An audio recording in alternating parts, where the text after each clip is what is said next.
I'm co-chair of the Socialist History Society. As I say, this is being recorded and we'll put it on our website in a few days. So very much welcome to Martin, who's written a very interesting history of the campaign for nuclear disarmament, which actually starts at the beginning and basically goes on to recent developments, and talks about other organizations who are in related movements. I've already read it. It's a good book. So those of you that haven't read it, please buy it and read it. And we'll have time for questions at the end. Martin's going to speak for sort of 50 minutes or so, but that should leave us with half an hour or so for questions. And Martin has some slides, I think, to show us. So welcome, Martin, and over to you. Well, thank you very much for having me in one of these sessions. I think it's a very excellent initiative to have these sorts of discussions online and for people to be able to watch them afterwards as well. I want to start really by explaining, as you were mentioning before we started recording, why I wrote this book. Some of you may know that as an academic in international relations, my main area of interest has been writing about genocide in the last few decades, and particularly in the last 2 years. And so this book, in a way, is a departure from what I've been writing, especially a departure in the sense that it's a history, a fairly straightforward history. And I came to write it because I was asked to by the publishers, who had a series of short histories and thought that the campaign for nuclear disarmament was a good subject that hadn't been looked at for a long time and that young people today should know about. I think that was basically their reasoning. And so they asked me if I was interested in doing this. And because I have a long history myself of being involved in left-wing politics and in being involved with CND and the campaign generally against nuclear weapons, both as a teenager in the early 1960s and also as an older person in the 1980s, when I was really involved in quite a major way.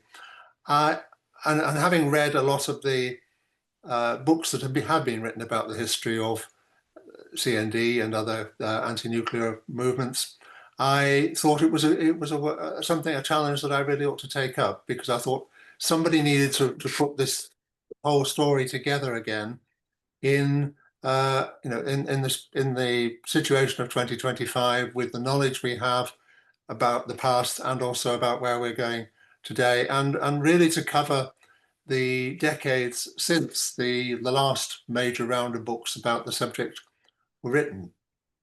So I took this on, and it was a very challenging business, because although I thought I knew about the movement, and obviously at many levels I did, there was an awful lot that I didn't know, and there was an awful lot I found out that I needed to know really to write this properly. And some of you probably find out that there are little bits that I never quite got to and that I missed out. So I would be interested to hear about those too.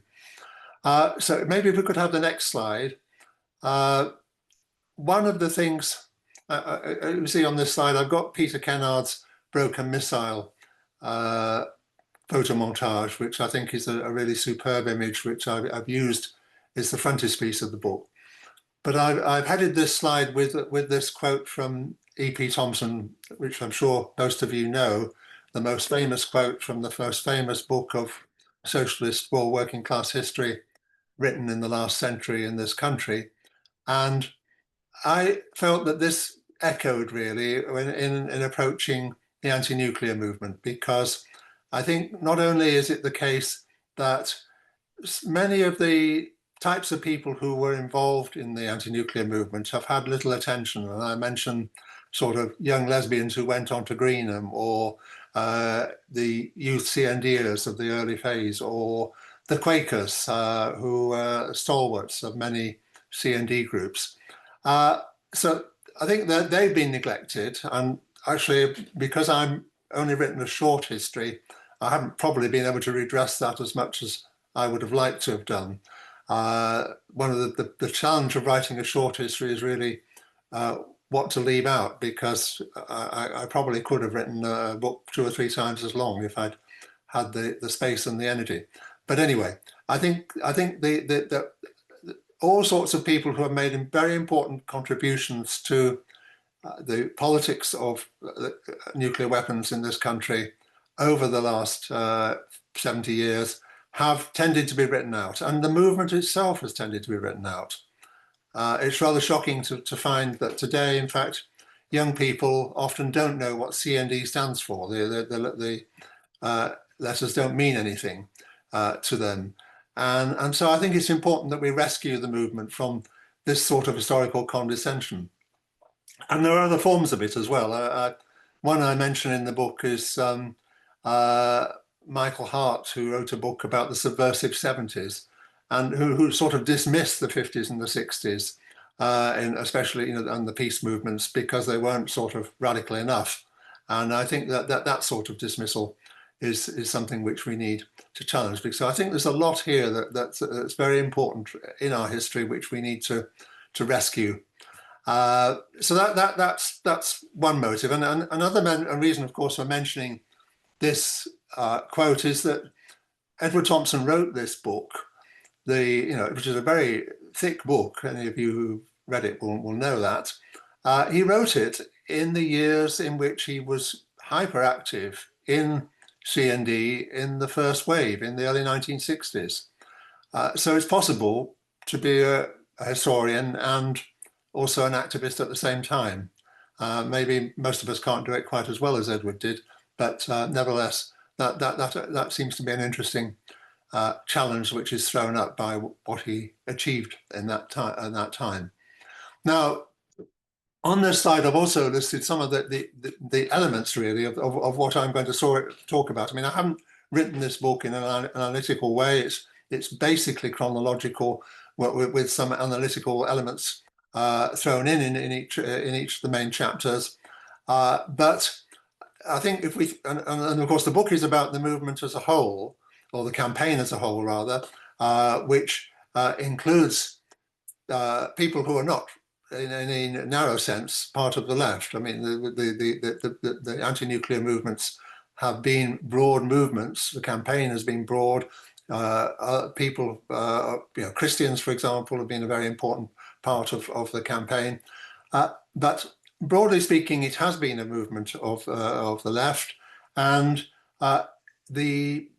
so I think we can look at this, and the way I'm going to try and look at it in this talk is first of all to talk about the movement itself, and it's what made it up in the different phases, and then to talk about the role of the left in considered in a more narrow sense, the more conscious, organized left in this, and thirdly to talk about the types of actions and approaches to action which have been involved, because in all the periods there has been a combination of mass protest, direct action, and action in the institutions, for example, in the Labour Party, in the churches and the trade unions. So these things have always been confined.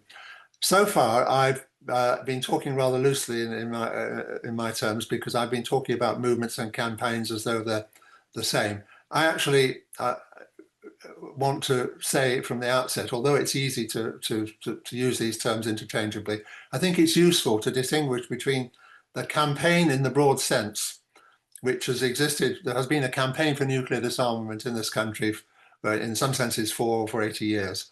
And certainly there's been a campaign, a campaign organized around CND for a very long time, since 1958. But the mass movement element is a different thing. Only in 2 major periods has the campaign been a mass movement, in the late 50s, early 60s, and again in the 1980s. Although, of course, CND has been part, and anti-nuclear activists in general have been part of other mass movements, like the movement against the Iraq War, or the movement against the Gaza genocide today. So that's my sort of framework of thinking. so it means I put a lot more emphasis on the periods in which the campaign has been a mass movement. And we could talk about what a mass movement means, but basically it's much larger, it's much more diverse. It mobilizes hundreds of thousands of millions and actually makes a big political and cultural impact. And I think we can think about the difference between the campaign in those periods I mentioned and in some of the other periods like the 1970s, when CND was a very tiny organization and it all shrunk back to very little. So the questions that I'm asking really are, how do we understand the anti-nuclear campaign, the importance of the left in it, and also the importance of this campaign and its mass movements for the left, and then lessons for today. What are the lessons for anti-nuclear activism? CND is going back to Lakenheath in a few days' time because of new American nukes coming into Britain. So there's that question. What are the lessons of the movement, the campaign and the mass movements for the Palestine movement? And there's this question that lurks in this history of, why wasn't there some sort of new left party coming out of these movements?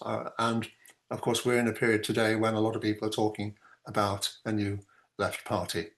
So with that introduction, maybe we could move on to the next slide, please. So this is the first wave of the movement. And although it's very important to look at, and I do in the book, I look at how anti-nuclear activism built up over the previous decade or so, and especially earlier in the 1950s, before the foundation of CND in 1958. It is important to see that as a major turning point and the point at which not only CND as the most important organization of the movement, of the campaign rather, was formed, but also the point at which the campaign became a mass movement. I'm mixing up my terms terribly, but the campaign beforehand was relatively small numbers of people. When CND was formed, it almost immediately became a large mass movement. It immediately started to mobilize much larger numbers, to make a big impact, to spread across the country, to build large numbers of local branches, to impact on the Labour Party. So, and one of the important historical conditions for this rupture in 1958, if you like, was the rupture at the end of 1956, the twin crises of Suez and Hungary, which many people see as a turning point in the history of the left in the late 20th century, because Suez was the point at which, after the sort of relatively passive nature of the left in the late 40s and early 50s, it suddenly came alive again because it had a big domestic target, this terrible military adventure in conjunction with France and Israel, which the Eden government undertook in Egypt. And at the same time, the Hungarian Revolution, in which the workers and students of Budapest and other cities in Hungary rose up against the Stalinist regime and against, especially against the crushing of a reformist government in their country. And these were very important because the first activated the left as a whole, the second activated a split in the Communist Party and a splitting away of quite a lot of important groups of people, intellectuals and workers, from the party into what became the New Left. And so this was at the same time, this was going on in the year before CND was formed. And CND in 1958, we had at the same time the formation of this organization and the first Aldermaster March. And the first Aldermaster March was organized not by CND itself, but by the Direct Action Committee Against Nuclear War, which was, as its name suggests, a direct action group. And so and they were undertaking direct action at missile sites, and I'll talk about that a little bit more about that in a moment. And the movement built up a powerful impact, and this spread throughout the institutions of the labour movement, and especially in the trade unions. The leaders of a number of important trade unions swung in favour of unilateralism, the policy of unilateral nuclear disarmament, which was the main policy which CND proclaimed. And so in 1960, at its conference, Labour, which had lost the 1959 election, became a unilateralist party in the teeth of opposition from Hugh Gaitskell, who was the leader of the party. And so, in a couple of years, this movement had gone from almost nowhere to capturing, in a way, the main policy of the main party, opposition party, the main party of the labour movement. Although this didn't last, because it depended very much on changes of opinion in the leadership, and the rank and file members of the Labour Party in the constituencies were not so convinced yet, and the unions were then swung back after a lot of pressure and organisation. The following year, the policy was reversed. So that was one trajectory. The other was the trajectory of direct action, which, after the initial activities of the Direct Action Committee, culminated in the formation of a new organisation, the Committee of 100, at the end of 1960, more or less at the same time as the Labour conference decision, in which a much larger section of radical opinion was brought together to undertake direct action to confront the state more directly, and on the streets, and by sitting down, and by going to nuclear bases and so on. And this was the main focus of the campaign in 1961-62, which were in the second part of this first period. And this included, for example, the famous Spies for Peace, who exposed the nuclear bunkers that the government was preparing to hide in the case of nuclear war. But this movement, in the end, wasn't neither of these two main strategies. Well, two main strategies really were: one, to capture the Labour Party and to get a unilateralist government that way, and the other was to build up the direct action sufficiently to force the state to concede unilateral disarmament. Neither of these strategies, in the end, was successful, and the movement, after about almost 6 years of incessant activity, started to peter out. And of course, after that, Labour came into office without really a strong movement pressuring it, and they accepted the policy which had been prepared under the Conservatives of introducing the Polaris submarine system, which became the basis of the British so-called independent nuclear deterrent. I mean, so-called obviously because it was purchased from the United States and dependent on the United States. So this is a very simplistic summary of these 6 years. There is more in the book, obviously, and a lot of things I haven't mentioned here. But can we have the next slide? Because what I want to do in this slide really is to talk about the different forces that were involved in this and the different elements of the left. But first of all, I want to mention the illustration, which doesn't quite go with the content of the slide.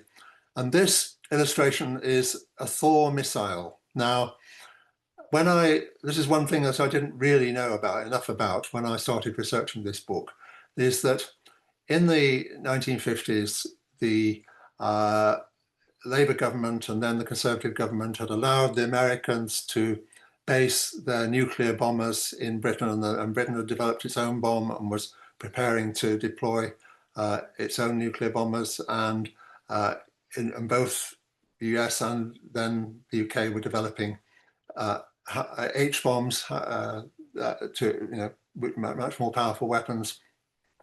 And of course, at the same time, research was going on and development was going on to develop intercontinental ballistic missiles, which are what became later in the 60s the main way of delivering nuclear weapons, and still what it's all about today. But in the period in which CND, this first wave of CND was at its peak, there were different missiles, which were American missiles based in Britain. And although we all know about the cruise missiles of the 1980s, which were based at two bases, at Greenham Common and Molesworth, these Thor missiles were based at 20 different bases across eastern England. And the RAF, these soldiers, airmen rather, in front of this missile, are in each of these bases are supposed to operate these with supposedly dual key between the British and American governments, although nobody really believed that. And these movements were very important in the whole development movement. We tend to think about the H-bomb, you know, the movement is thought about as ban the bomb movement. But actually these missiles, because they were a more advanced delivery system, and the British bases were the main way in which the United States would have attacked the Soviet Union if there had been a nuclear war. These were incredibly important, and they were what the Direct Action Committee attacked. They were what some of the first local marches were focused on. I found one to a place called Meppel in Cambridgeshire, where the local Labour Party and Trades Council organised a march to a base that the Ministry of Defence said didn't exist, and they tried to ban the march because it didn't exist. So this is the sort of activity that was going on. There were both the direct actionists, but also the people in the Labour movement who were organising around this at the grassroots level at the same time as all this national politics was going on. So, but in a way, this is a diversion from what I mainly wanted to talk about this on this slide, is really that there were these very much competing different political visions involved and competing groups of people. So the founders of CND were basically the liberal left establishment. They were people who, as I said, believed that change could come through the Labour Party, and they were very much against direct action. They worried about direct action disrupting the popularity of the campaign. And they were challenged from the start by the Direct Action Committee, who were Gandhian pacifists. And they were, in fact, ahead of CND in many ways. And they were the ones who were setting the pace. And looking at this from a political point of view, an ideological point of view, this was a different sort of pacifist activism. The Gandhians were adopting a different perspective from the traditional pacifists of the Peace Pledge Union, who were not really very visible in this movement. And then the other major grouping that was involved in this phase was the New Left, the original New Left. And they, I've got this rather nice quote from Christopher Driver, who wrote the first sort of history of the movement, published in 1964. He said that more than any other element in the politics of unilateralism, this group belonged to its time. They were a new group, a result of the Hungary and Suez splits, and they included these incredibly important, intellectual live wires like Edward Thompson and also Stuart Hall. Stuart Hall was really a very interesting figure in this phase, and we think of him later for all sorts of other things. But at this time, and it's an indication really of how being involved in the New Left this time meant being involved in CND. Stuart Hall was, more than anyone, the man who pushed CND to adopt a policy of withdrawing from NATO, which has been a very important policy of CND ever since, and still very much an issue today, and which has at various points been rowed back from by various elements in the movement. He was also involved fantastically involved in all sorts of activities and controversies. So these were new groups in a sense, but there were groups that more, if you like, more recognizable political organizations, the Communist Party, which initially opposed unilateralism, initially thought that that CND was going to split the existing peace movement. But then as CND became very effective, it became involved, and then the CP became quite an important element in it. The Trotskyists and sort of post-Trotskyists left as well. The Socialist Labour League, which we tend to think of as in terms of its caricatural Healyite form in the later years, when it became an ultra-sectarian organisation, in the immediate aftermath of Hungary, was actually the most important of the Trotskyist organisations, and some of its activists played quite important roles in pushing forward the nuclear disarmament agenda. The International Socialism Group, whose slogan, neither Washington nor Moscow, but international socialism, in a way captured what many people in the anti-nuclear movement thought, but they weren't actually very important in the anti-nuclear movement. And then there was the Solidarity Group, which were sort of libertarian Marxists, who actually played a very important part in the later development of the Committee of 100. As the Committee of 100 wound down in the mid-60s, they became one of the dominant elements, and they were involved, for example, in the invasion of the Greek embassy in 1967, which was going beyond this phase, but which is something which I was involved with. So, and then there were the sociologist of this period, Frank Parkin, who wrote the first sociology of CND, called the unattached intellectuals. A new wave of artists and playwrights, especially, who were heavily represented in the Committee of 100, who were not really attached to any of these parties, but very definitely of the left. Now, one of the interesting points to draw out of this is that although there was a movement beyond the Labour Party, there was a movement beyond the Communist Party as it had existed up to 1956. Nevertheless, there was no real new party, no new larger party other than the small Trotskyist groups, which was formed out of this period. It wasn't a period in which it seemed possible, for example, to the people in the New Left to form a new political organisation. So they were both in and out of the Labour Party at the same time. So maybe we could move on then from that. Now, one of the things that I think is very important to do in understanding the anti-nuclear movement and the left is to look at how this movement was related to other movements. And this, I mean, that we can look at this in the period I've just been discussing. We could think about how the anti-nuclear movement was related to the anti-apartheid movement, which grew up at more or less the same time.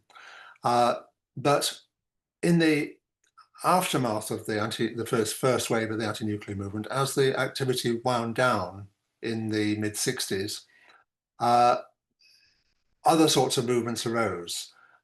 Most obviously around the Vietnam War, but also the environmental movement, the women's movement, all sorts of movements which in many ways came out of the anti-nuclear movement and the new left, which in the broad sense, which it had helped to create. So we have this paradox of looking at the 1970s, or the period from mid-60s to the end of the 70s, in which the anti-nuclear movement fizzles out almost. CND becomes a tiny organisation. There's even talk about disbanding it.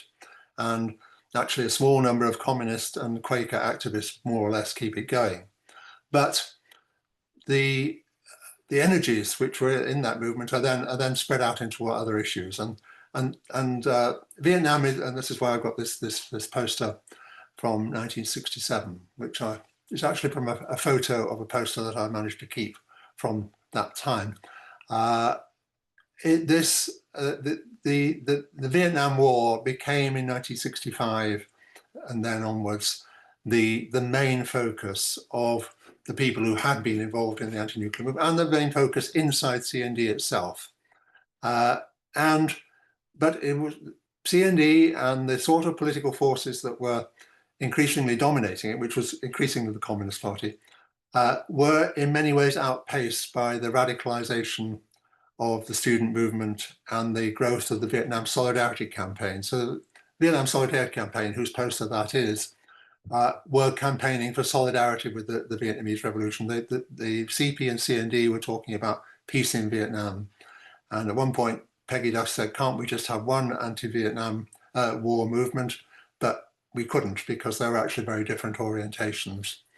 And this, I talk about it in the book. There's quite a lot on this about the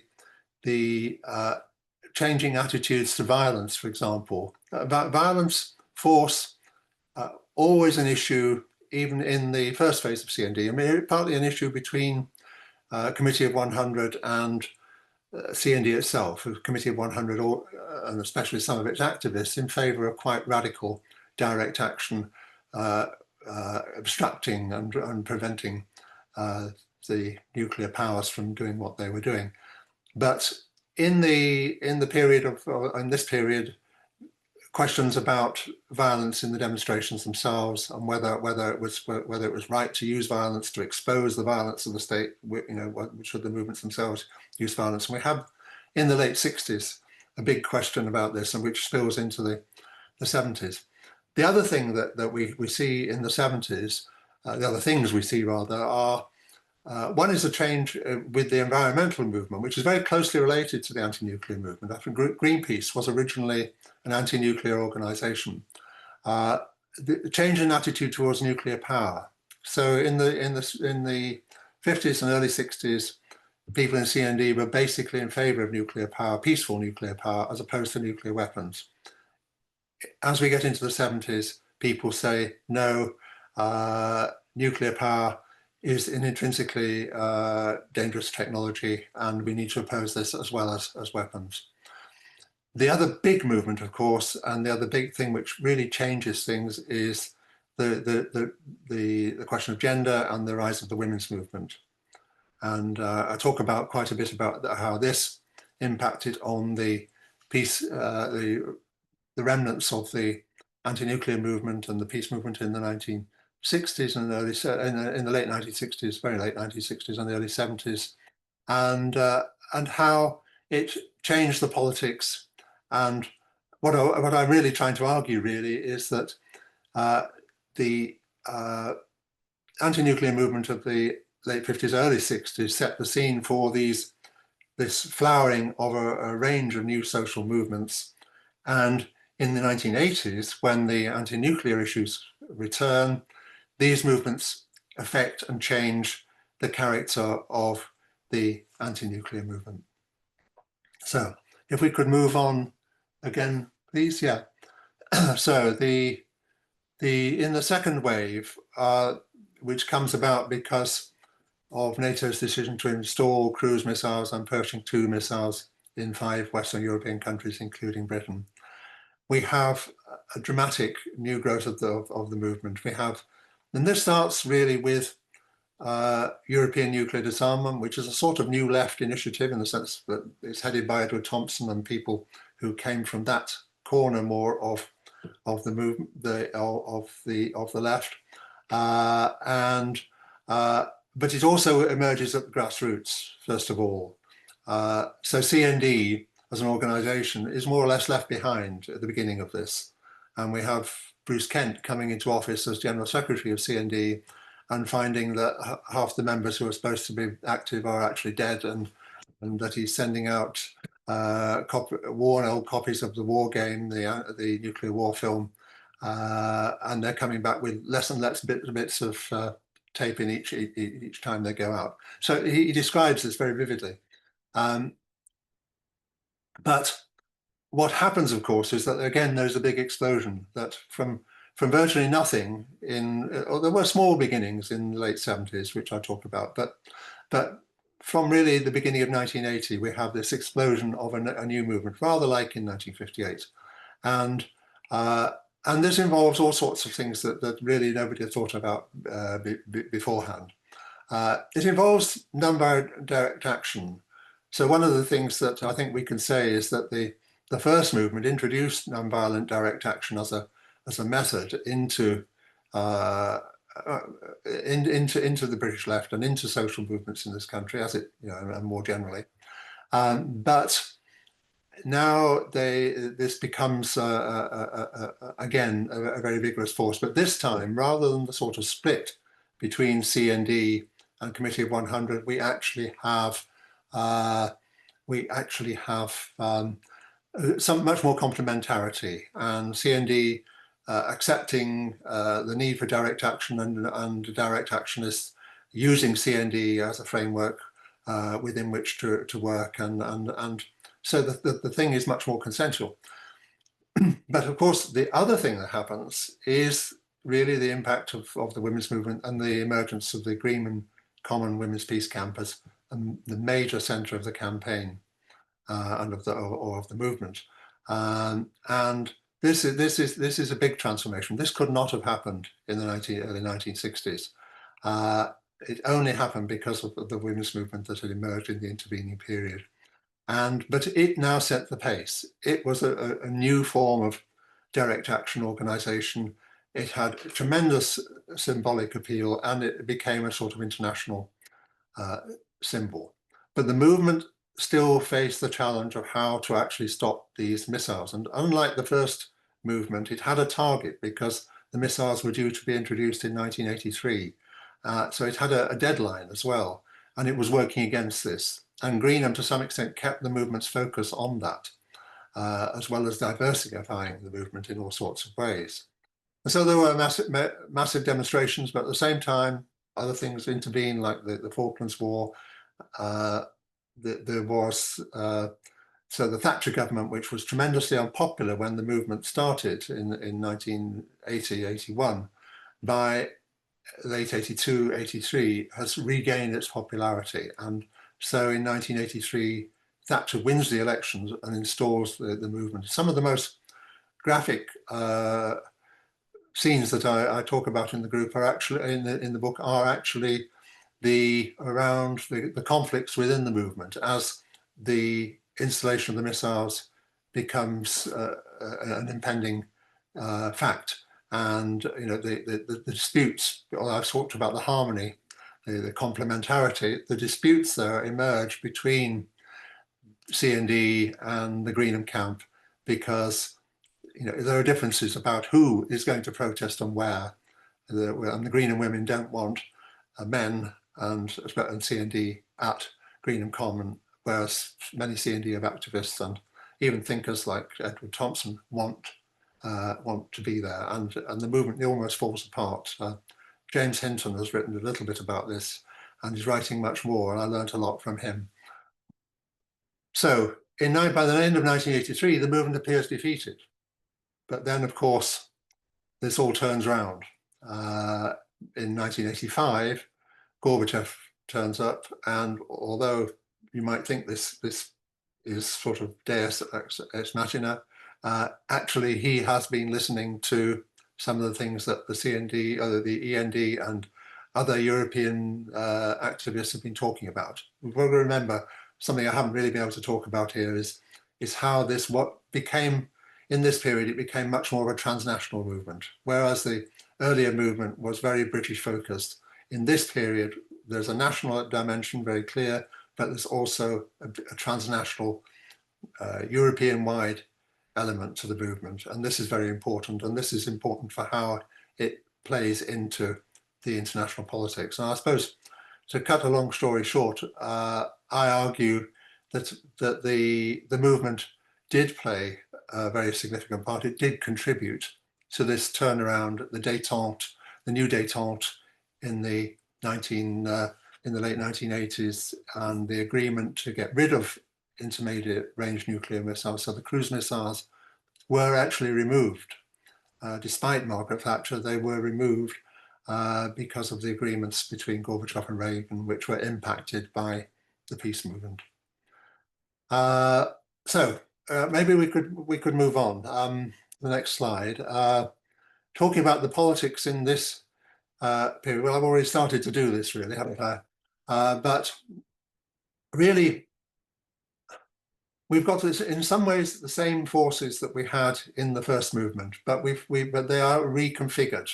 So END isn't a simple new left. It's a different type of initiative from anything that existed before.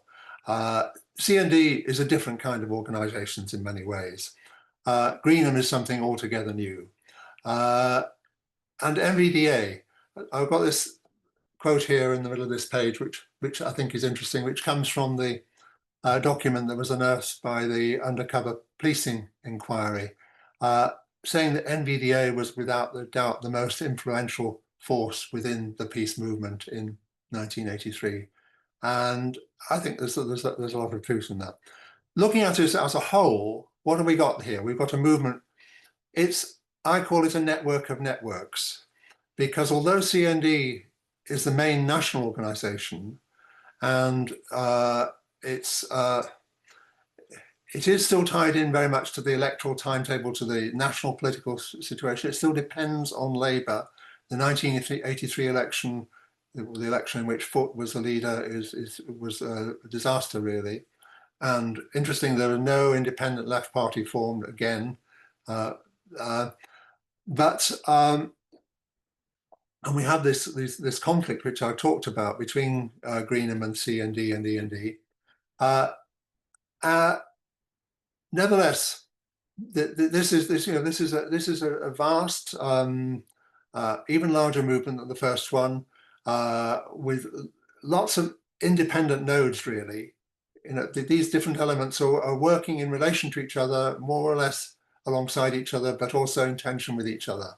I've got on the screen here again. The illustration doesn't entirely represent what's on the slide, but it's an important extra element. The Alternative Defence Commission, which produced this report, Defence Without the Bomb, which attempted to give sort of a policy framework for the movement. So once again, I think the different elements of the left are playing key roles in this movement, but and this movement is also transforming the left. So, for example, END's European orientation feeds into the much more positive attitude which the Labour Party and the trade unions and the left generally has towards what becomes the European Union in the 1990s and 2000s, setting up the sort of issues that from our side in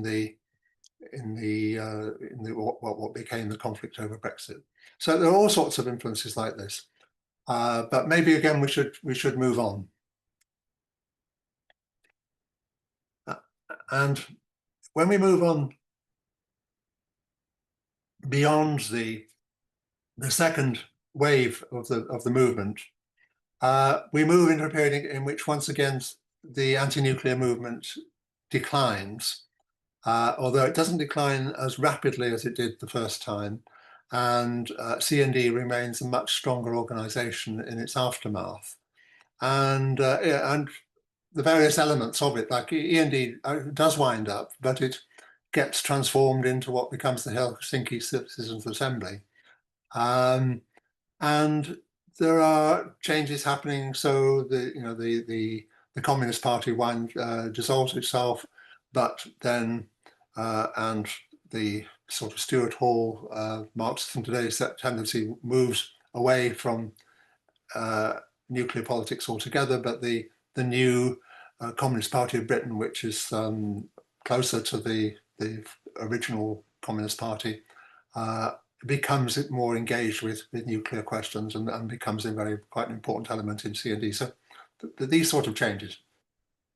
What I focus on quite a lot, though, is the relationship between the anti-nuclear movement and the activists who've come from it, and the various wars and conflicts which are going on in the 1990s and afterwards, because I think these show the tensions within the movement.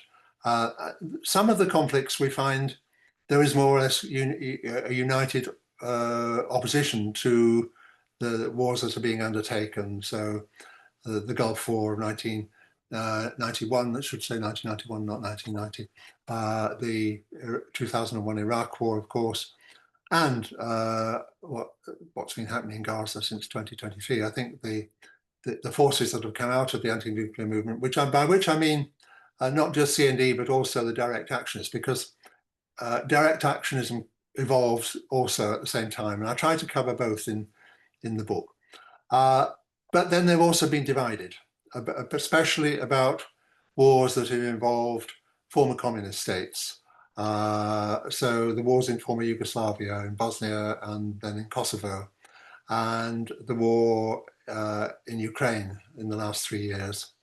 And so there have been in all these movements, there have been differences over how to relate to, on the one hand, NATO and Western countries, on the other hand, the authoritarian non-Western regimes that are committing atrocities in Bosnia and Kosovo, for example, and or invading Ukraine in the case of Putin's Russia.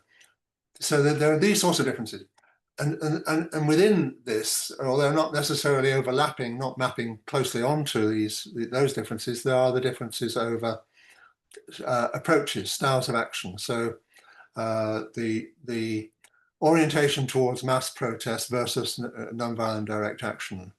And I found in reading again about the anti-Iraq war movement, the fact that although both the peaceful mass protest and the direct action strands were working in parallel, there were actually quite a lot of tensions, and the stop the war on the whole didn't seem to want to allow the direct action strand to become important within the campaign which they led. And so that sort of issue.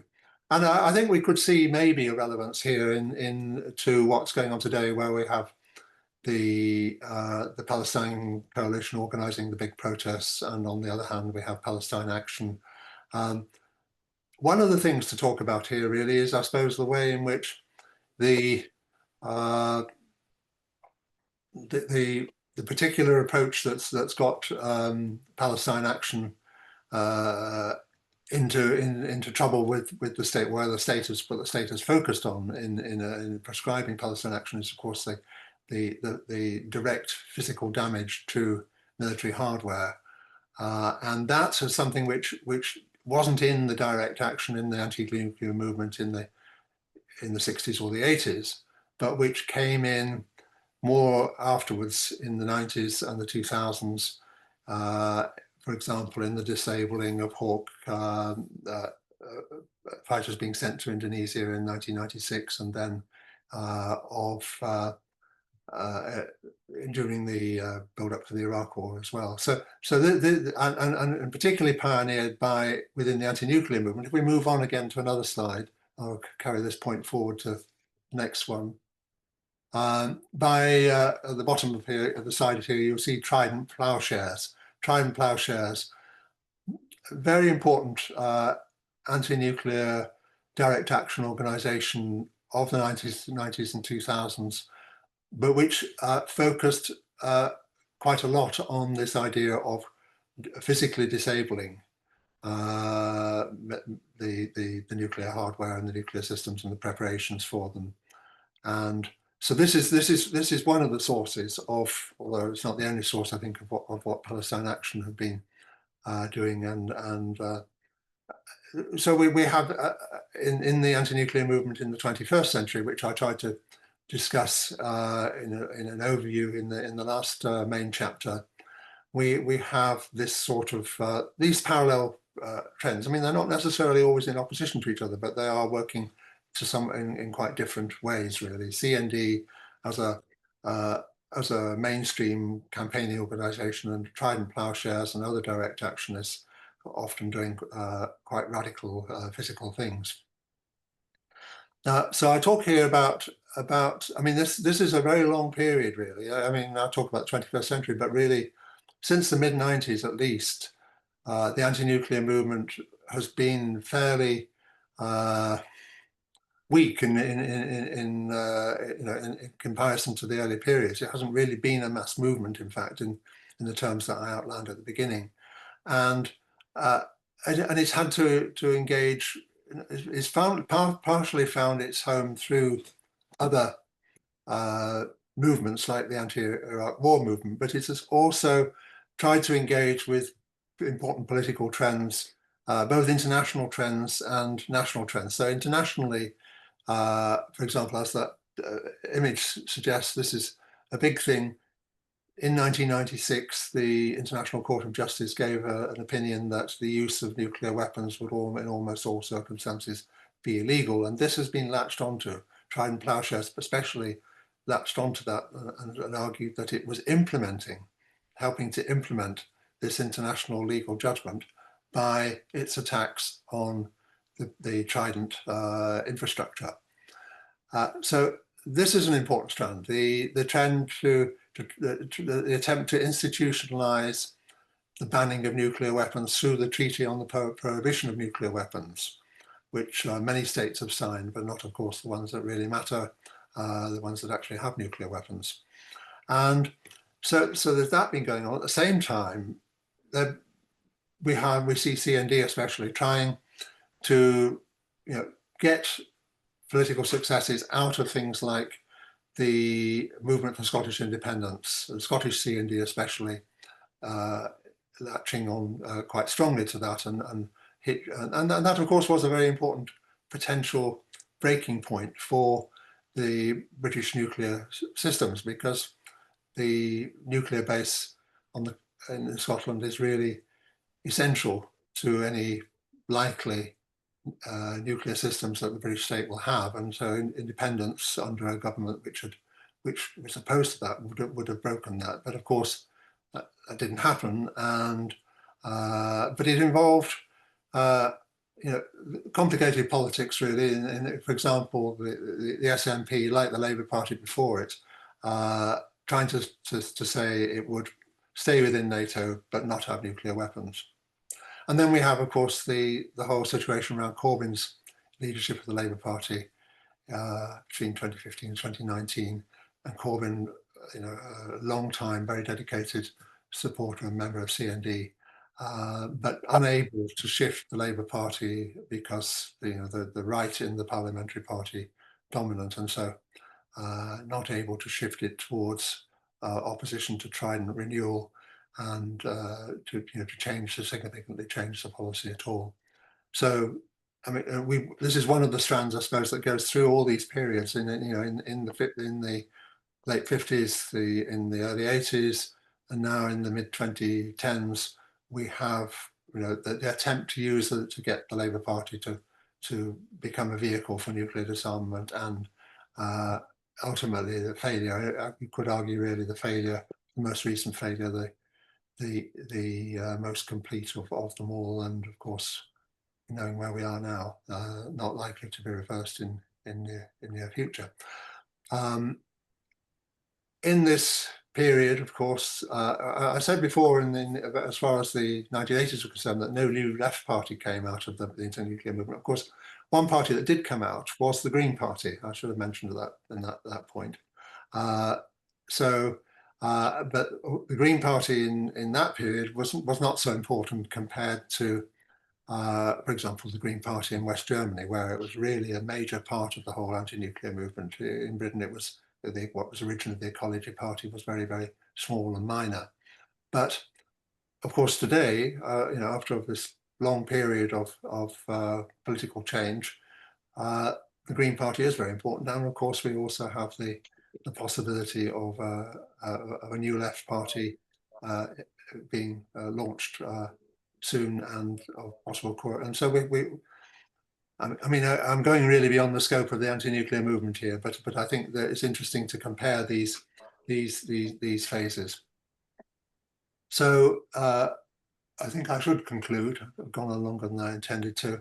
I don't think that there is a simple conclusion. I mean, the anti-nuclear campaign continues, but there is no immediate endpoint in sight. In many ways, the nuclear issues have been eclipsed by issues like the Gaza genocide, by issues around the new authoritarianism of Trump and Farage and all the rest.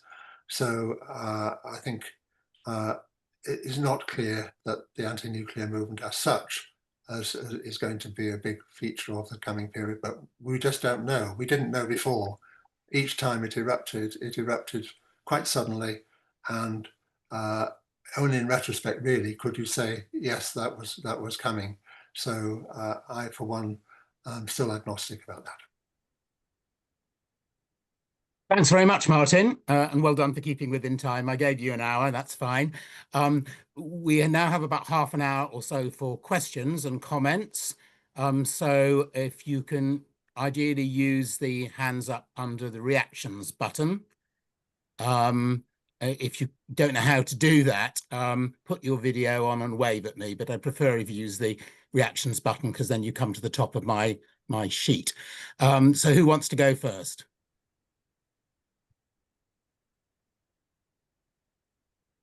Always struggle for the first question. I've got people who are waving, but I don't think that's necessarily wanting to speak. I think they're thanks. Right. Francis Right. has his hand up. Francis, sorry. Yeah, I've got a couple of people now. So Francis first and then Jeff Barr. Francis. Yeah, thanks, Mark. Am I audible? Yes, you can hear you. Okay, great. Yeah, thanks, Mark. No, that was very interesting, and you know, I'm speaking as a someone who's been in CND his entire adult life, and from a CND family. My mother and aunt were both activists in the first wave of CND. We face a paradox, though, because at no point in my life can I remember nuclear war being a more present, more serious threat than it is now. And the anti-nuclear movement, it seems, is kind of nowhere in this country actually doing anything about that. As you pointed out in relation to the war in Ukraine, which is the main potential nuclear flashpoint at the moment, it seems to me, the movement is at sixes and sevens. And I'm wondering whether, I mean, I would tend to kind of locate the problem there, if you like, in the if you like, a psychological current within the peace movement. It's moralism. It was very much a moralistic movement, still is, in which what we particularly liked was when it was our government which was and its allies which were in the wrong, and we could therefore easily put direct pressure, as we imagined, on our government to change its policies and do the right thing. And in fact, the whole point of unilateral nuclear disarmament was precisely about how Britain setting an example. The religious element in CND was particularly keen on setting this example and that sort of thing in order to get the governments of the world to do the right thing. The problem we have now is that we've got this ongoing process of escalation in Europe. And the moralists, particularly amongst the sort of the liberals on the West, are pushing for more and more and more and more escalation. And anybody who actually suggests that perhaps de-escalation might not be a bad idea given the dangers we face is regarded as somehow betraying the solidarity that we're somehow supposed to be showing to Ukraine or whatever. And this. I mean, I don't unfortunately have a solution to this this problem, but it does seem, from what I can see now, some people go on about sort of parallels with World War II. I see the parallels with the build up to World War I. Nobody wants war, a large war. The Russians don't want a large war. The Americans, the Europeans don't want a large war. But the logic of what everybody is doing, fueled by this sense of grievance and righteousness, is precisely pushing us towards that. And how the hell you can mobilize people to oppose that sort of politics is a very, very difficult one. The other issues, the older issues, when it was a matter of simply, détente with the Soviet Union, seemed in retrospect a great deal easier. That's all. Thanks. Do you want to comment on each one rather than try and remember every comment for a round? Well, yeah, I don't want to take up too much time when other people want to come in, but I mean, I think in this issue of the moralism of the peace movement has been raised quite a bit in the historiography. People like Richard Taylor and James Hinton have written about this quite a bit, but it's very difficult to remove it because moral feeling is really a very powerful mover. It's been a very powerful mover of opposition to nuclear weapons in the past. And it's a very powerful mover of opposition to the genocide in Gaza. So I mean, you can't really say that we should remove morality. I mean, I think whether there is a sort of politics which is informed by morality, which doesn't involve moralism, is an interesting question. I mean, I think all we can say is really is what I want to say anyway at this moment is these are very difficult issues, because clearly, whatever the politics of that have led to the Ukraine war, Ukraine has been the victim of, is the victim of ongoing aggression, and in some way that has to be responded to. I mean, so, and this, and you're right. I mean, I think there is a big paradox that, and this is where I start my book. Actually, is really that in the last 2 or 3 years we've had the most active nuclear danger, really, for a long time. In a way, it wasn't the case in the 1980s when we were all campaigning against new nuclear weapons. It wasn't quite dangerous in quite the same way. So that's one of the paradoxes we have to deal with, certainly. Thanks, Martin. Jeff Barr, you're next.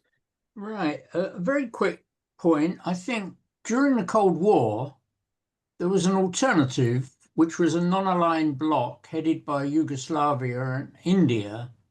With the disappearance of that structure, we now have a degree of incoherence. The greater danger of nuclear war is not of global annihilation and nuclear winter, but rather more partial nuclear war between different kinds of state. So I think that in a way, CND and END had a degree of coherence in their views that has now declined. Thanks. Do you want to comment, Martin? Well, I'm not sure that the sort of non-aligned movement was ever really a strong alternative. I mean, it was certainly something which a lot of activists thought was important. The New Left thought it was very important in the late 1950s. I'm not sure it actually worked out quite like that.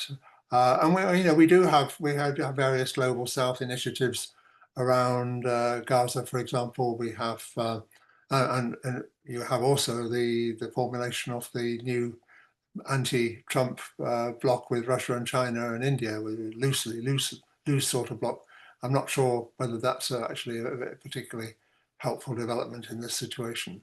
But these are very difficult issues, and I think they're issues that the anti-nuclear movement always found it rather difficult to grapple with. Is the difference between social movements fighting on relatively simple moral lines and engaging with the complexities of these sort of complexities of international politics has always been one of the tensions. Thanks, Martin. David Morgan, you're next.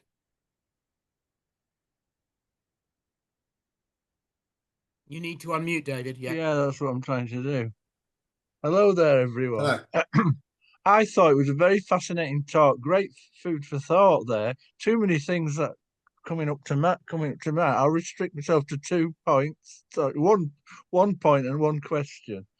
The point I wanted to make was about the Greenham Common, because I was working at the Morning Star in the 80s, and I know there was different factions or different groups based around the different gates. Now, maybe you could mention that. I have one incident. I was working at the Star at the time when a particular gate, or women from a particular gate, objected to the perspective being put forward by the Star, and they blockaded the building of the Morning Star. That group was led by Margaretta Darcy and the King's Cross Women's Centre, and they were trying to stop the workers to go into work. And I said, I said to the editor, oh, sorry, it was the deputy editor. I said, editor, this is a picket line. Should we cross it? And he said, don't be so bloody stupid. They're Trotskyists. Get in. So I thought it was interesting to mention that. But the point I'm making that there was different groups, and they all had different policies regarding the how to campaign on Greenham, and this relates to the other question I want to make, because the women did cut the fence on various occasions, and I think they got close to some of the planes, and they used a hammer to hit on one of the planes. I believe that was Greenham. My memory's a bit faulty on this now, but today, if they were doing that, they would be branded as terrorists, wouldn't they, under this new law? Obviously, we're socialist. We don't support Palestine action in any shape or form, but because of this, obviously because of this law. But if the Greenham Common women were active today, they would be imprisoned as terrorists. What do you think about that? Any comment, Martin? Well, yeah, I think the whole situation around the political and legal approach to direct action has changed for the worse. I mean, they didn't have it all their own way in that period. There are a lot of, hundreds, thousands of them maybe were taken to court for one thing or another. Criminal damage. Yes, and for all sorts of things, but they weren't. Nobody was prescribed, and there was no attempt to ban the whole organisation. I don't think any, and there were lots of different tendencies within the Greenham women, but I don't think any of them were really Trotskyists. Thanks. I've got Pushpa Kumrat, so you want to speak, and then David Parker, but Pushpa first.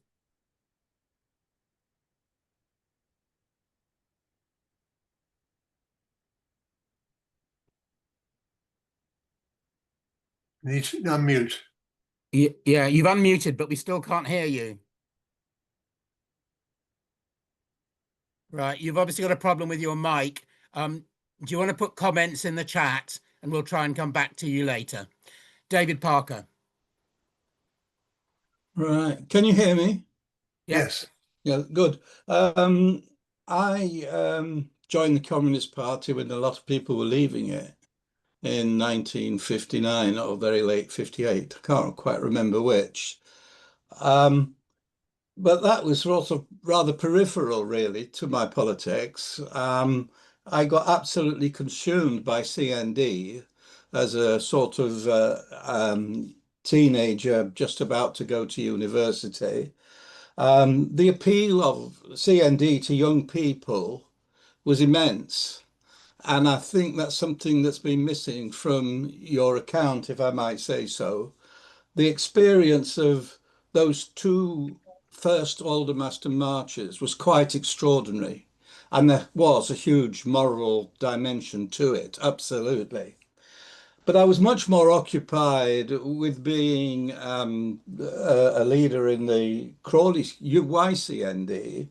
And then I got elected onto the national executive of the YCND, and there was a national youth movement. Now we don't have that now, and that the young people are not moving in this sort of way that they were then. The unifying thing, it seems to me, was the simplicity of CND's demand for unilateral nuclear disarmament.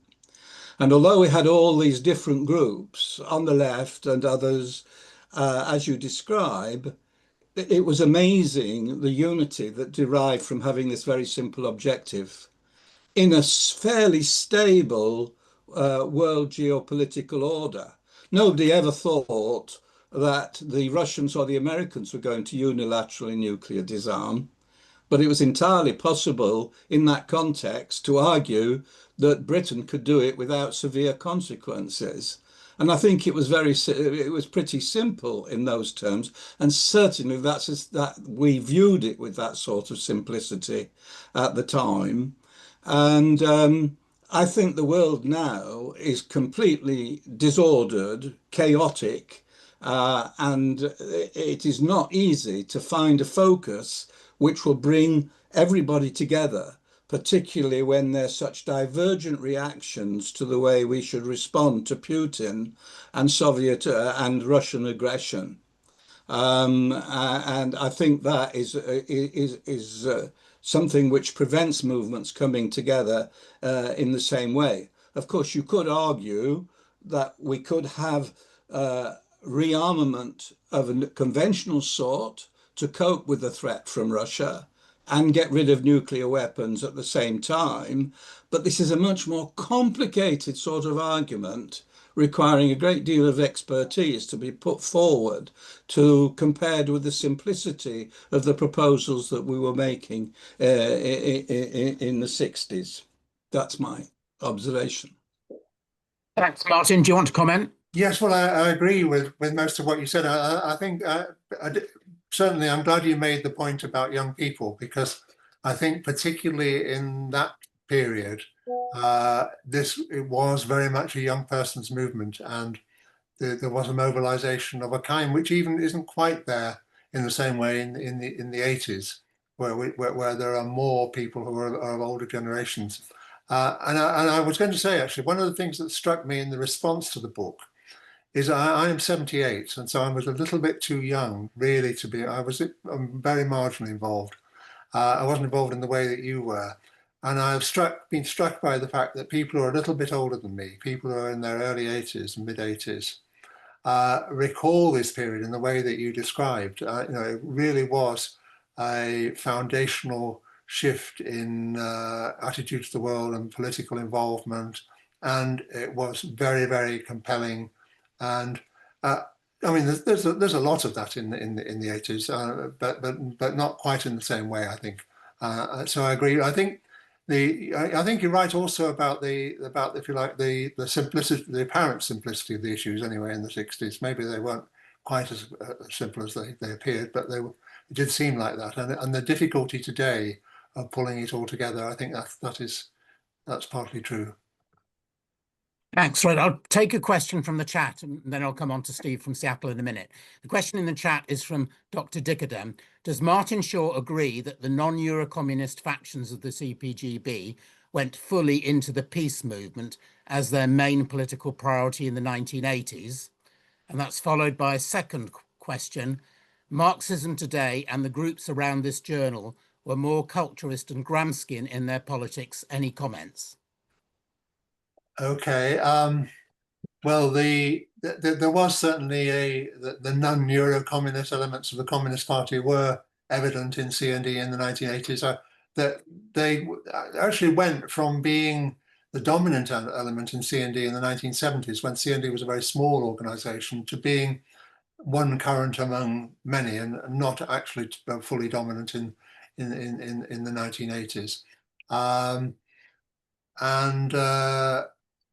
I think the Marxism Today, the people involved in that in the late 80s veered away from involvement with peace issues. I mean, it's striking. Stuart Hall sort of said it was something of the past, and he had been such a big person involved in it in the early 60s. Thanks. I'll take Steve from Seattle. I assume Firebrand is your designation rather than necessarily a part of Seattle. So over to you. Thank you. Thank you very much, everybody. It's excellent discussion and great history. So I think there's a lot of things we can learn from especially from the early CND. The idea of unilateralism, I think, is really, really important. And it's a difficult argument to make. It still is a difficult argument to make, to argue that your own side should disarm for fear that the other side won't, and so forth. So I think that's a really important thing. The other thing was the opposition to nuclear weapons on both sides. So because of Suez as well as Hungary. And today, I think the problems in the movement that we face today are campism, the idea that either supporting your own side in the war in Ukraine, for example, NATO intervention on one side, or on the other side supporting the Russian invasion, or at least being soft on it. I think that those two things are real problems in the movement today. And we should go back to the idea of unilateralism, but also opposition to imperialism on the other side. And instead of relying on negotiations or anything that between the great powers, which is not really going to amount to much. So thank you very much. Appreciate it. Any comment, Martin? Well, very briefly, I think unilateralism in the end didn't really work so well, especially in the 1980s. We discovered that really you needed if you like, a multilateral peace movement. You needed a peace movement across countries, European-wide at that time. And I think, I mean, today as well, we're in a situation where it's very difficult to see that a country like Britain, which is very important country, but still relatively secondary, can do a huge amount by itself. It needs to be linked to others. So I think we have to get somehow, I mean, we still need states to take their own positions. I mean, the position, for example, that the Spanish government has taken on Gaza is very, very progressive and a very important one that will help to shift things. But it needs to help to shift things more broadly, because Spain by itself can't change it. Thanks. Michael Picken, you're next. Hi, very interesting talk. And I'm looking forward to reading the book. Sorry, I haven't read it yet. I was involved in founding the Oxford campaign back in 1980, when initially it was founded as a non-CND organisation. It was because of Upper Hayford. Was believed to be the location of the cruise missiles. We set up, there was a campaign set up as Campaign Atom, a campaign against the Oxfordshire missiles.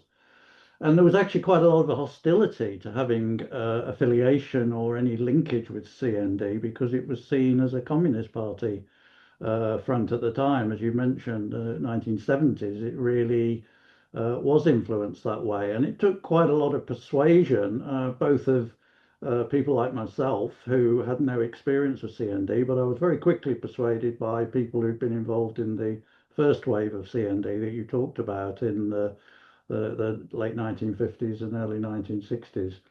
But certainly it was touch and go at the beginning as to whether there would be some broader united front or whether CND would emerge as the umbrella organisation. I can remember a meeting in London with Bruce Kent and about 20 people sitting around a table saying, what should we do about these cruise missiles?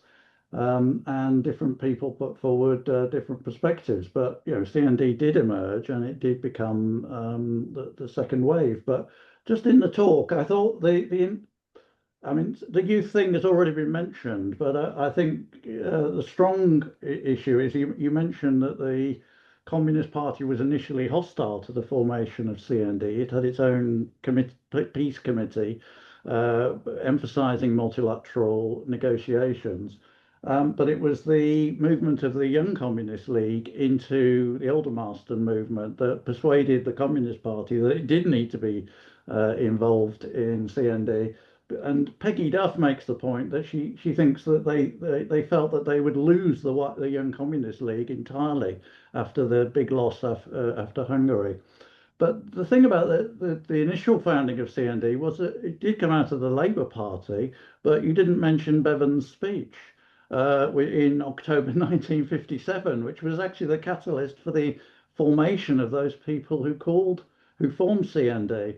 And A.J.P. Taylor writes who also you didn't mention, and I've not a lot of sympathy with the politics of A.J.P. Taylor, but he tells an interesting story in his various biographical works that he saw CND as a movement purely for unilateral nuclear disarmament, and therefore there was no way that the Communist Party, and as a former member of it himself, he had some inkling of the way in which it worked, not getting involved. So it was very much, I think, influenced by the Labour Party, and certainly in the 1980s as well.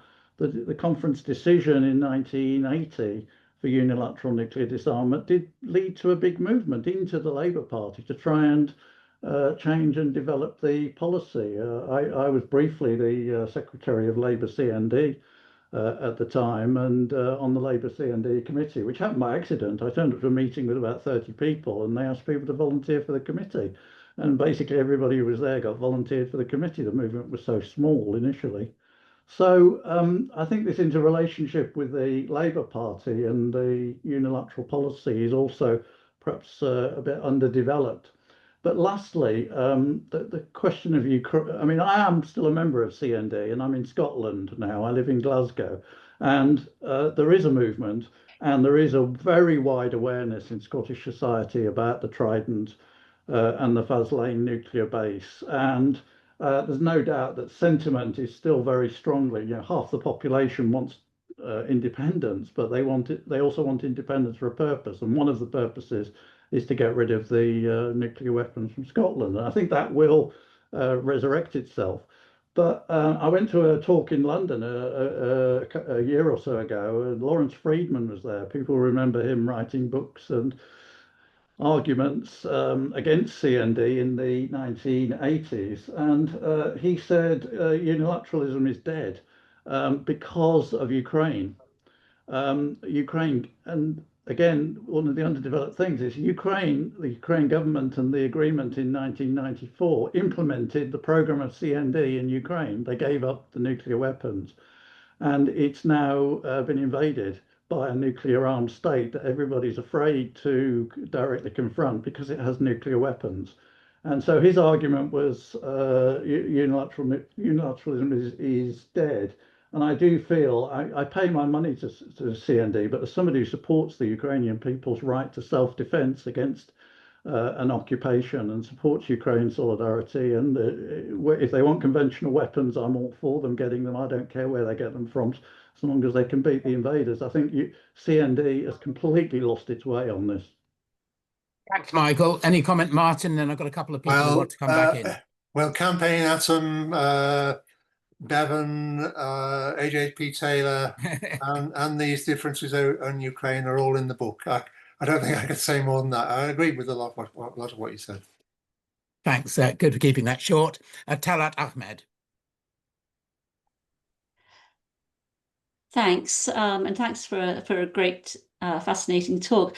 I want to say something about CND also adopting the No to NATO slogan, which I think was also really critical. And I think that, along with its unilateralist stance, is really what lies at the heart of its internationalism. I was a member of CND in the early 80s. I joined as a school kid, and yeah, the driving force was very much that sense of internationalism and wanting to oppose, barbaric wars. I think the other thing that was also quite critical, certainly for someone like me, my generation then in the early 80s, was also listening to Mike Cooley, if I remember rightly, of Lucas Aerospace, and particularly, sort of like the support that the workers around him and trade unionists had for CND. And I think that that's also one of the things that helped the movement to be so vibrant and huge as it was in the early 1980s. It was enormous amongst students. I mean, I remember, so like in 1980 and 81, going down to those huge demonstrations in London, which were absolutely humongous and really militant and very, very united. And I think that was really, really quite striking. I think the other thing that I would say about Greenham Common, and I did go to Greenham Common twice as a student, and whilst it was a movement that logically grew out of CND, and it was, it was a very brave, courageous thing to set up the encampment there. I was at the encampment myself, supported it. And it was absolutely brilliant, but I think that there were also problems with it. And I think part of the problems were to do with, I think, the decline of CND. One of the problems, I'll just highlight two of them. One of them was that the inward-looking nature of what then became Greenham Common, in terms of the emphasis on a certain type of feminism, which was exclusive. And also the sense that, someone used the word moralism earlier on in the chat. And I think that there was a lot of moralism about how you had to have a certain type of lifestyle to be involved in the Greenham Common protest, which I don't think was particularly helpful. I think it negated the sense of the mass mobilizations that had existed before that. And the second problem that I would point to, particularly in the 80s, is when CND moved its stance in 1983, and its slogan then became, and again, there was a big demonstration in London, I remember being at it, but the slogan that dominated it was not no to NATO or unilateralism, but it was, what do we want? A nuclear freeze. And, you know, I certainly thought that that was a little bit of a cop-out and a move away from the sort of vibrancy and the radicalism of CND, and what attracted lots of young people to be involved in CND. And I think that's partly because it was also there was a tension there always between whether or not CND should really become a movement that channeled itself into the Labour Party. And I say this as someone that was in the Labour Party at the time. And I think it became quite problematic. I think that, you know, a lot of people assumed that partly because Michael Foot had been leader, and then when Neil Kinnock took over, and because they'd been great champions of unilateralism and CND, that somehow this was inevitably going to lead in that direction if Labour ever came to government. And of course, not only did that not happen, but we also witnessed those that were former unilateralists and supporters of CND, including people like Kinnock, turning their backs on CND. So I think that there are those kinds of tensions there. And I think that those are things that perhaps it is quite important to reflect upon in terms of when we're doing a balance sheet of what really made the movement, whether it was in the 50s and 60s or in the 80s, really, really huge. And therefore, I think that there are some good lessons to be drawn from that, but also some lessons to be drawn from what I think were some of the profound weaknesses and some of the wrong turns that the movement took. Thank you. Thanks. Any comment, Martin? Well, there's obviously a lot in those remarks. So I can't really comment on them all. I would just say about Greenham, though, that I think it worked out both ways. I think that in many ways the distinctive ethos of Greenham was a big plus for the movement and helped to sustain that camp for a long period and as a focus of the movement. Although you know, it also caused the sort of tensions that you were talking about. Okay, David Parker, you wanted to come back, but if you can keep it brief, and then I'll see if anybody who hasn't spoken yet wants to contribute before we finish. Just want to come back on the relationship between the Communist Party and CND, a bit anecdotally, but I think it makes a point. As I said, I joined the Communist Party about the same time as I really got into CND, or just a bit before it, and CND was far more important to me. And when I was on the executive of the YCND, I discovered that the leading people on that were probably in the majority young communists or communists. Now, but this was completely ad hoc as far as I could work out and remember. There was nothing particularly organised about it. There certainly wasn't any party line being promoted. I was hardly in contact with the party myself, and I think I got the same impression lots of other people. This was a youthful and fairly spontaneous sort of thing. And in the following period, when things got difficult, and I think this point was made in your talk, the Communist Party members who were still involved and the Quakers really got left as the people who were trying to push it through the difficult period. It was a sort of accident in a way. And if you wanted to make a comparison, which I think is quite useful, you could look across the Channel to France, where the peace movement was wholly dominated by the Communist Party and couldn't really make a move unless there was a concerted effort by the French CP, with the result, of course, that unilateralism, the idea of French unilateralism, never got anywhere at all because the French CP was very Gaullist in its defence of the French bomb. Thanks, David. I can't see anybody else wanting to speak.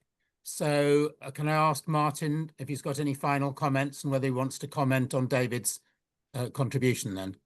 Well, I think those are interesting remarks. I haven't really got anything extra to add. I think they're both interesting comments. And I just want to say thank you to everybody for turning up and listening to me and for a very interesting discussion. Been Yeah, lots of thank good points you. made. Thanks very much. I'm sure there's lots of comments in the chat that I didn't have time to pick up on people's experience, including somebody talking about the role of music in CND. So That's please in do the have a book. look that's in the book as well. Thank you, Martin. I thought it was in there somewhere. So thanks very much. Can I just ask people, I mean, there's quite a few Socialist History Society members here, but there's lots of you whose names I don't recognize, which probably means you aren't members. So to please join the Socialist History Society. If you join, you get a couple of occasional publications a year, plus 2 copies a year of Socialist History are peer-reviewed. I suppose semi-academic journal is the best way of describing it, isn't it? Francis, who's here, is editor as well as membership secretary. So do join the Socialist History Society and look out for our next meetings. If Steve Cushion could possibly put on the screen the details of the next meeting. Steve is there somewhere. This means I'm going to have to read them out. Just hang on a sec. We'll say goodbye. I'll just read those out if I can find them. Just hang on a moment.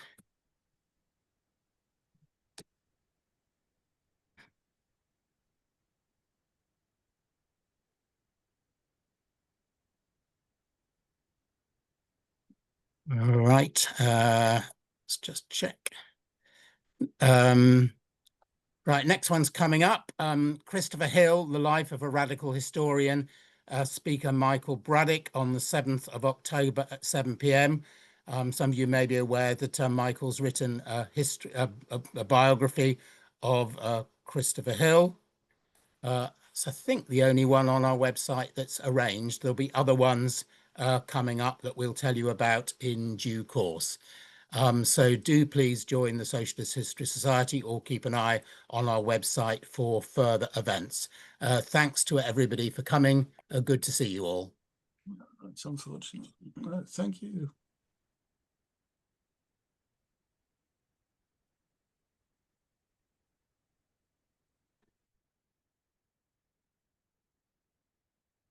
Oh, and we had 55 people, so that was good. And this will be on the website in a couple of days. For the record, Bruce Kent, I've just been sort of commenting on I